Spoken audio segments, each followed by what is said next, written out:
Pero esta música me está llevando hacia la columna de Fernando Borroni. Exigirle a un gobierno, cualquiera sea este gobierno, tal o cual medida política, siempre es fácil. Pero además es correcto, está bien, así debe ser. Esto es parte de la democracia.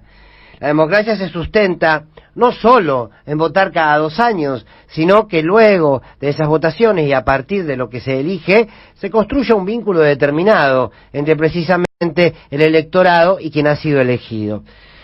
Los reclamos son parte de la exigencia de una sociedad y la responsabilidad de los gobernantes es de escuchar.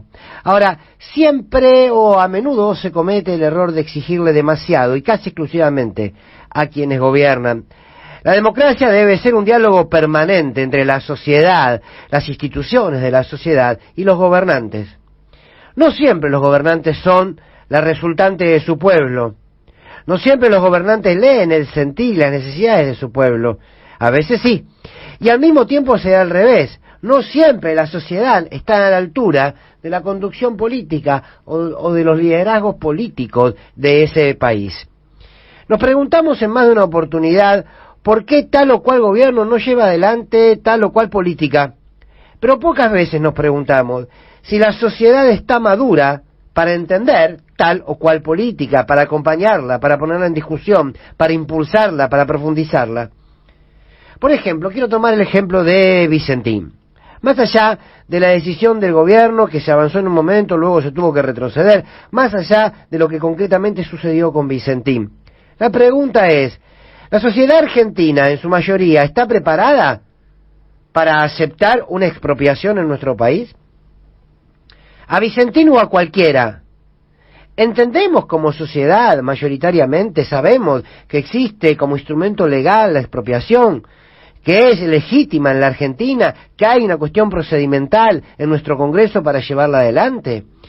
La sociedad en su conjunto se abraza a esa legalidad, a ese principio además constitucional, o en realidad la sociedad mayoritariamente se maneja por un prejuicio, por un relato impuesto. La expropiación es igual al comunismo, la expropiación es igual a Venezuela, Venezuela y el comunismo son el mal. Como sociedad, ¿bajo qué principios construimos la idea política? Se expropian Vicentín, expropian mi propia casa. ¿Por qué esta reflexión? Porque me parece que es oportuno preguntarnos, ¿quién educa a las sociedades? ¿Solo los medios de comunicación? Me pregunto, ¿la sociedad estaba preparada para la 125? La sociedad estaba preparada para entender, por ejemplo, lo está hoy para entender que nadie va a tomar una tierra y vive en una ¿qué casita? En una chocita hecha con telas y con palos, que nadie lo hace porque lo disfruta. Nuestra sociedad está preparada para cobrarle más a quienes más tienen, para redistribuir mejor, ¿o no? ¿O lo exigimos simplemente a la dirigencia política y esto no nos exige, no nos propone una maduración como sociedad? ¿Quién nos educa? Las respuestas a estas preguntas hablan del nivel de democracia que tenemos. La calidad de la democracia no recae únicamente en la calidad de los gobernantes, sino en la calidad también de los gobernados y la relación entre ellos. ¿Cuánto educan nuestras escuelas en pos de derechos y de valores y de discutir esto, nuestra educación pública? ¿Cuánto se educa desde los medios del Estado?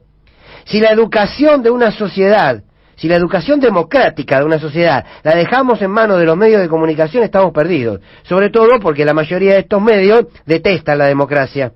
Por eso es importante el rol de los comunicadores, de la comunicación, pero no solamente en términos de la comunicación periodística, sino de lo que significa una educación y lo que significa educar de las instituciones de la democracia. Por eso uno está convencido que el problema en la Argentina es cultural y no es político. Uno está convencido que las ideologías se construyen y que la discusión política en la Argentina debe ser una discusión de valores y que discutir política en la Argentina no es discutir tapa de los diarios, sino discutir qué democracia tenemos, qué valores democráticos estamos dispuestos a profundizar y cuánto de eso entonces nos hará mejores como sociedad, mejores como país y con una democracia que deje de ser de forma para pasar a ser de fondo. La columna de Fernando Borroni.